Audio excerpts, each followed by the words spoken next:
വയനാട് കല്ലൂരിൽ കാട്ടാനാക്രമണത്തിൽ യുവാവ് മരിച്ച സംഭവത്തിൽ നാട്ടുകാർ പ്രതിഷേധിക്കുകയാണ്. നാട്ടുകാരിപ്പോൾ റോഡ് ഉപരോധിക്കുന്നുവെന്നാണ് ഞങ്ങളുടെ ബ്യൂറോ റിപ്പോർട്ട് ചെയ്യുന്നത്.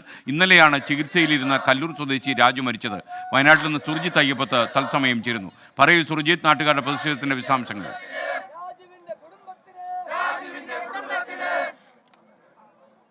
SKN നിലവിൽ പ്രതിഷേധം തുടരുകയാണ്. ഇപ്പോൾ കല്ലൂർ ടൗണിലാണ് പ്രതിഷേധമുള്ളത്. രാജുവിന്റെ മൃതദേഹം ഇവിടേക്ക് വന്നുകൊണ്ടിരിക്കുകയാണ്. അതായത് കോഴിക്കോട്ടെ സ്വകാര്യ ആശുപത്രിയിൽ വെച്ചാണ് മരണം സംഭവിച്ചത്. കാട്ടാനയുടെ ആക്രമണത്തിലാണ് ഇദ്ദേഹത്തിന് ഗുരുതരമായി പരിക്കേറ്റത്. കഴിഞ്ഞ ഞായറാഴ്ച രാത്രിയായിരുന്നു ഈ സംഭവം ഉണ്ടായത്. ഇതിനുശേഷം ഇവിടെ നിന്നും ആദ്യം കോഴിക്കോട് മെഡിക്കൽ കോളേജിലേക്ക് കൊണ്ടുപോയി, തുടർന്ന് അവിടെ നിന്നും സ്വകാര്യ ആശുപത്രിയിലേക്ക് മാറ്റുകയായിരുന്നു. അവിടെ വെച്ചാണ് ഇന്നലെ മരണം സംഭവിക്കുന്നത്.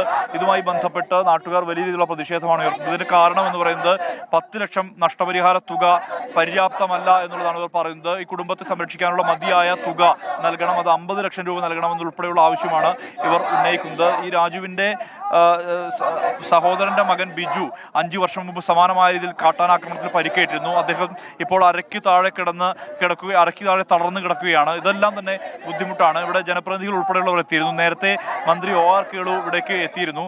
അദ്ദേഹത്തെ തടയാനുള്ള ഒരു ശ്രമം നാട്ടുകാരുടെ ഭാഗത്തു നിന്നും ഉണ്ടായി, പ്രതിഷേധക്കാരുടെ ഭാഗത്തു നിന്ന് ഉണ്ടായി. ആളുകളുടെ പ്രതികരണത്തിലേക്ക് തന്നെ പോകാം. ചേച്ചി, എന്താണ് നിങ്ങൾ ആവശ്യപ്പെട്ടത്? ഞങ്ങൾക്ക് അവന്റെ കുടുംബത്തിന് സ്ഥിരമായിട്ടൊരു ജോലി കൊടുക്കുക, 50 ലക്ഷം രൂപയും കൊടുക്കുക. ഇവർ വാക്കുമ്പോൾ പറയുള്ളൂ, ഇവർ ജോലി കൊടുത്താൽ താൽക്കാലിക ജോലിയായിട്ട് കൊടുക്കാൻ പാടില്ല. ഈ സ്ഥിരമായിട്ടൊരു ജോലി കിടണം, ആ കുടുംബത്തിന് കഴിയണം. ഇവർ ഇന്ന് വാഗ്ദാനം പറഞ്ഞ് പോകും, നാളെ അതാണ് സ്ഥിതി ഇവിടെ കണ്ടിരിക്കുന്നത്. ഇന്ന് വാഗ്ദാനം പറഞ്ഞ് പോയി താൽക്കാലം ജോലിയായിരിക്കും, സ്ഥിരമായിട്ട് ജോലി കൊടുക്കണം, 50 ലക്ഷം രൂപയും കൊടുക്കണം. ഇതാണ് ഇവർ ആവശ്യപ്പെടുന്നത്. കാരണം നിലവിലെ നഷ്ടപരിഹാര തുക പര്യാപ്തമല്ല എന്നുള്ളതാണ് ഇവർ പറയുന്നത്. വർഷം മുമ്പേ അവിടെ തളർന്നു കിടക്കുന്നുണ്ട്. അതിന് വേണ്ട ചികിത്സകളെല്ലാം കൊടുക്കണം.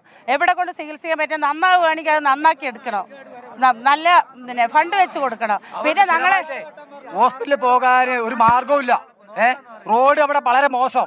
എത്ര റോഡാണെങ്കിൽ പൊട്ടിപ്പൊളഞ്ഞ് ഇന്നലെ രോഗിയെ കൊണ്ടുവന്നപ്പോൾ കാല് തൂങ്ങി കിടക്കുകയാണ് സാറേ. എന്നിട്ട് പറയുകയാണ് എൻ്റെ കാല് ഒടിച്ച് താഴെയിടല്ലേ. എത്രയും സഹനമായ ഒരു അവസ്ഥയാണ് മാറോടിന് കിടക്കുന്നത്.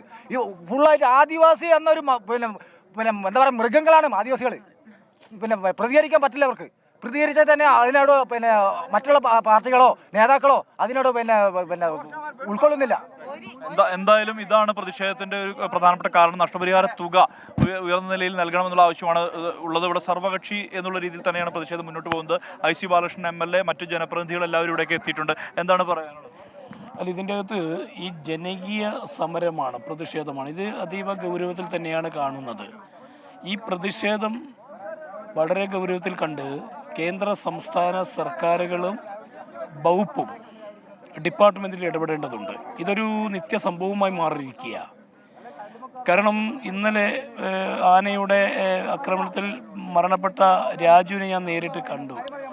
വളരെ IC ബാലകൃഷ്ണൻ സംസാരിക്കുകയായിരുന്നു.